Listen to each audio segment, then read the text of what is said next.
Hello and welcome to All About Community. My name is Bob Harris. Never said that before. Always Robert L. Harris, but Bob Harris is okay. A lot of people know me by It's the company Bob. you in. The company you in. I make you feel like you're at home there. And my guest is Danny Williams, owner of Money Hands, right here in Oakland. And we're going to focus on Money Hands in a few minutes. But before we do, Danny's also a member of the board of directors of the Oakland AfricanAmerican Chamber of Commerce. So, Danny, tell us about your experience on the board of directors of the Oakland AfricanAmerican Chamber of Commerce. I was brought to the organization to be a membership chairman to get memberships. I have a little impact to the community. I know a lot of folks and so forth. Know a lot of the business community, and so someone brought me aboard to make that actually happen. And so I did it for a couple of years and so forth, and end up handing it off to another person who's great at it, Nicole Felix.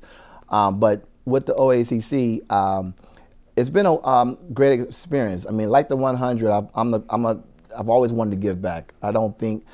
I never wanted to be that person in a rocking chair where I can't look back and say I did anything to help somebody. So you think the chamber has been a positive influence? Positive influence, definitely made, mainly, I don't want to say financially, but I would say that I'm able to help a lot of other businesses and so forth.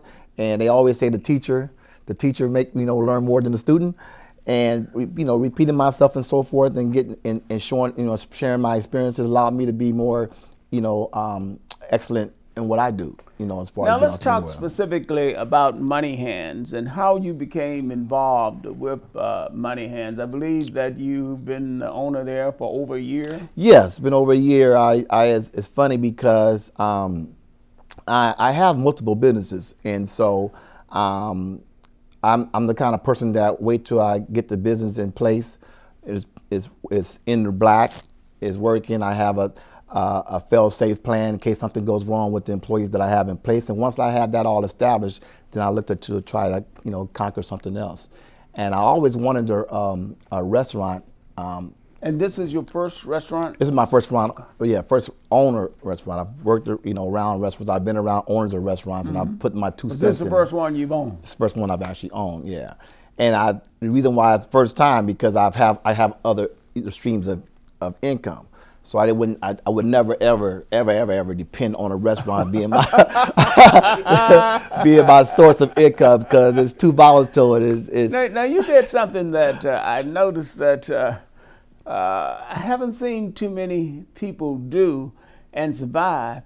You became owner right before the pandemic. Right. And you survived. 32 days. 32 days. Yes. Now that's a story in and of itself. Right. Pray tell. Well, it was funny because who could ever predict whatever case? I mean, I took it personally. I thought God was after me because I just spent all my money on this restaurant, and a pandemic came. But everybody was going through it, of course. But one of the things about about being positive, you're able to pivot. You're able to take on the worst and make it just a little bit better. And I never looked at it as I'm gonna let this pandemic just shut me down. And it did not shut you down. It didn't shut me down. I kept going. I was blessed to have some patios. So when they loosened the laws up a little bit and allowed people to eat on the patios, I was still ready. I stayed ready just in case. I was waiting for that light switch when they say go for it. So I lost a lot of employees, but I kept a nucleus of the main people that I definitely needed. I kept them on the payroll, and even though I was running in the red and not making any money, I knew that once that light switch hit, I wanted to be ready. I didn't want to shortchange myself or run around with my tail cut off trying to get set up.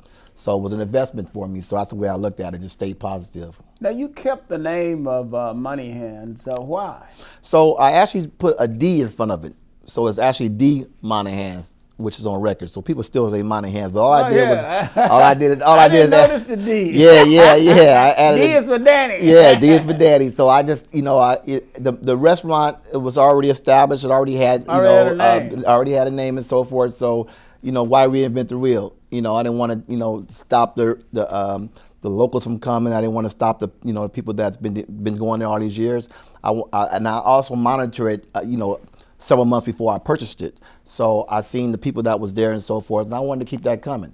So all I did was just put a D in front of it and kept the name. But everybody still says Monaghan's, but the name is necessarily not the what's when you get there is what's important. Now, I notice you have a good clientele.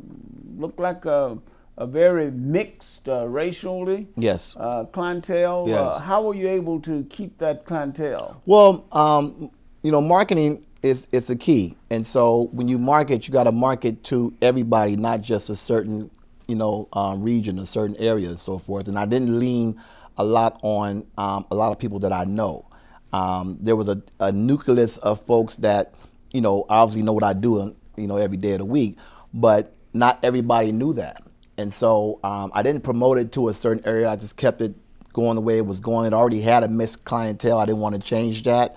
All I didn't want to do was enhance it. So I wanted like-minded people to come there, and I wanted to cater to those type of people. And if you don't like being happy, you don't like good food, you probably ain't gonna want to come there. Speaking of good food, let me tell you, my wife loves Monaghan. She thinks awesome. that the cook's just off the chart. We're gonna have to go to break. We will be right back, so don't touch that remote. Again, my name is Robert L. Harris. This is All About Community, and I'm talking with Danny Williams, who is the owner of Monaghan's right here in Oakland, California. We'll be right back.